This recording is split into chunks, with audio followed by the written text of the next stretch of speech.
Ya, cintai Al-Quran. Sebagaimana kita mencintainya, nah ini yang mesti kita turunkan. Pertama, kita mesti belajar tentang apa keistimewaan Al-Quran yang bisa memberikan manfaat bagi kita. Sehingga ini bisa menjadi motivasi bagi kita untuk cinta terhadap Al-Quran. Ya, saya berikan beberapa contoh misal. Ini motivasi terbesarnya. Al-Quran adalah sarana terbaik untuk memberikan bakti terindah kita kepada kedua orang tua.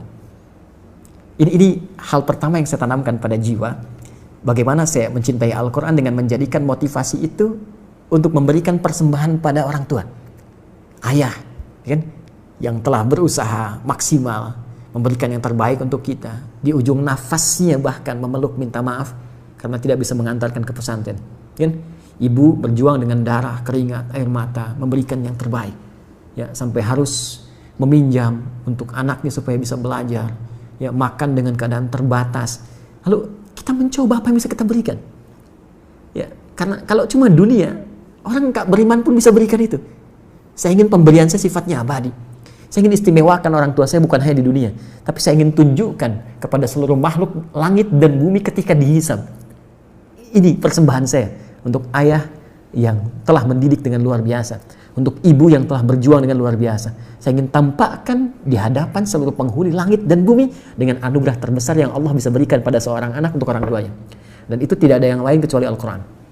Kecuali Al-Quran.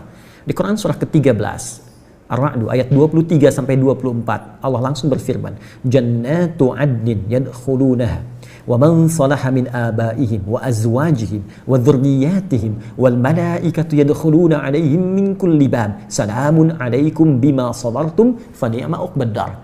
Ada sekelompok orang yang akan masuk ke surga melalui surga Aden. Sebelum dia masuk, dia akan dihiasi dulu. Ya, di Quran surah 35 ayat 33 itu tafsirnya. Yuhallawna fiha min asawir. Akan dipakaikan gelang-gelang emas. Di At-Tirmidzi nomor hadis 2915 dipakaikan mahkota kehormatan. Diberikan penghargaan luar biasa. Siapa mereka? Itulah ahli Al-Quran.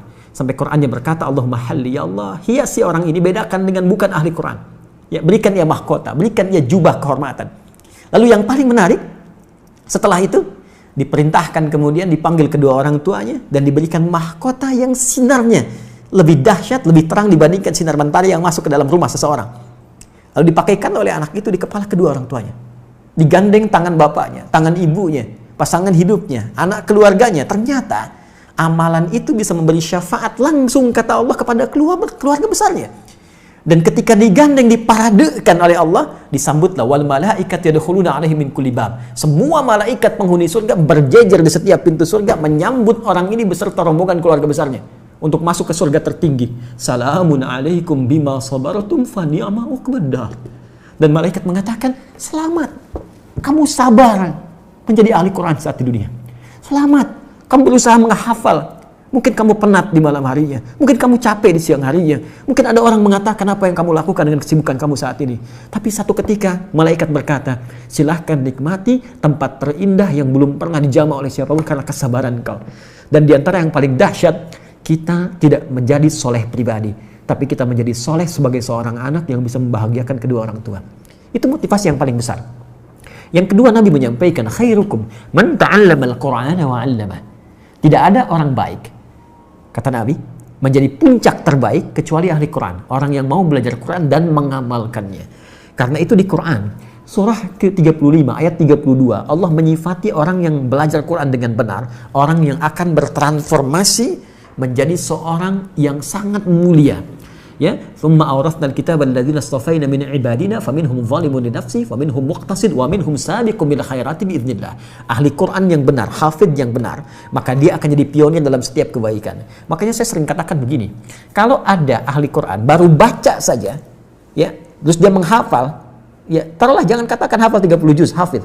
Dia baru hafal 1 ayat, 2 ayat. Itu ayat yang dia hafal karena akan merubah perilaku dia, pasti jadi baik. Karena dia mengandung firman Allah yang maha baik. Pasti jadi baik. Jadi kalau ada orang ahli Quran, kata-katanya nggak baik, pandangannya nggak baik, dia belajar Quran dengan cara yang salah. Mustahil. Hafid itu sudah pasti good looking. Ya. Kalau kita jadi hafid itu sudah pasti baik, enak dipandang, enak bicara, good attitude. Ya. jauh dari nilai-nilai keburukan, kekerasan, radikalisme, ekstremisme dan sebagainya. Jadi motivasi yang kedua, belajar Quran itu akan merubah tampilan kita lebih baik. Yang ketiga, ini riset. Ternyata menjadi ahli Quran itu bisa meningkatkan kecerdasan seseorang minimal 3 kali lipat dari orang biasa. Karena dia dilatih ya dengan memori tertentu, dengan hafalan tertentu, dengan cara tertentu. Ya, kan riset menunjukkan orang yang semakin banyak menghafal sesuatu, semakin cepat dia, ya, refleksnya itu untuk bisa menangkap segala hal. Karena itu saya pelajari rahasia orang-orang dulu. Kenapa Ibnu Sina, Al-Kindi, Al-Farabi, Al-Ghazali, Al-Khawarizmi, Al-Battani dan ulama-ulama Muslim terdahulu begitu dahsyat. Sekarang orang untuk menguasai 2 bidang ilmu saja susahnya luar biasa. Mereka itu 3 sampai 5 bidang ilmu. Dan ternyata dasar utamanya cuma 2 yang dimaksimalkan sejak kecil. 1, sholat yang benar. 2, hafal Quran dari kecil. Ya, dan ketika kami riset Quran itu luar biasa, pengaruhnya sangat dalam, ya, dan peningkatannya cepat. Saya di sini dengan kawan-kawan membangun satu sekolah, itu kurikulumnya dari Quran dan hadis, nanti di-combine dengan Diknas, ya.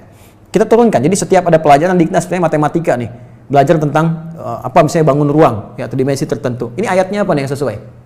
Hadisnya apa nih? Kita turunkan. Jadi materinya Diknasnya dapat, Qurannya dapat, hadisnya dapat. Tahukah Anda apa yang terjadi? Ya, Bapak Ibu sekalian, itu sekarang kami tanamkan karakteristik Quran itu refleks di lisan mereka. Ketika kosong, langsung keluar Qurannya. Dan setiap menyikapi sesuatu, ayatnya hadir. Naik kendaraan, langsung ayatnya keluar. Doanya keluar. Di rumah, begitu menyikapi sesuatu, ayatnya datang, refleks. Dan ternyata percepatannya ke pelajaran kuat. Mereka cepat menangkap pelajaran. Bahkan yang paling menarik begini, mereka nggak pernah olahraga, misalnya futsal itu kayak main bola biasa. Satu kali kami ikutkan pertandingan futsal melawan anak-anak SD yang lain. Itu mereka belum pernah ikut pertandingan. Anda tahu apa yang terjadi? Juara 1. Jadi bakatnya muncul semua gitu. Jadi saya mau katakan, Anda menjadi ahli Quran, Anda akan menjadi manusia yang pintar. Ya, ingat. Quran sendiri mengatakan tidak ada manusia yang bodoh, yang ada dosen yang kurang kreatif dalam mengajar. mohon maaf. Jadi semua punya potensi. California University itu pernah mengadakan riset otak manusia, ya, memorinya saja itu paling sedikit 100 juta gigabytes. Sedangkan di Quran surah kedua ayat 31 ya dijelaskan bahwa Allah mengajarkan kepada Adam semua jenis pengetahuan, semua jenis nama. Adam itu nabi, Adam rasul. Karena Adam itu nabi, Adam rasul, Adam punya fitrah kenabian, diajarkan langsung. Tapi Adam manusia. Kita nabi, kita manusia bukan nabi. Kita manusia bukan nabi. Kita punya fitrah kemanusiaan tapi tak punya fitrah kenabian. Fitrah kemanusiaan menjadikan kita mendapatkan potensi seperti Adam untuk menangkap semua pengetahuan. Tapi karena kita bukan nabi, nabi diajarkan kita belajar. Tinggal bagaimana Adinda belajar dengan sungguh-sungguh. Maka turunkanlah kemudian ayat Quran untuk belajar Quran. Itu ada di Quran di surah ke-54 ya. Ayat ke-17, ayat 22, ayat 32, ayat 40. Itu kuncinya. Kemudian tingkatkan takwa kepada Allah untuk mempercepat. Itu ada di Quran surah kedua di akhir ayat 282. Ya, kemudian setelah itu nikmati pelajaran Qurannya sampai Allah memberikan kemudahan. Itu ada di Al-Quran di surah Al-Qiyamah 75 ayat 16 sampai dengan 18. Kemudian jangan cepat menyimpulkan saya nggak bisa. Belajar dengan benar. Belajar tajwid. Pakai bahasa Arab lebih bagus.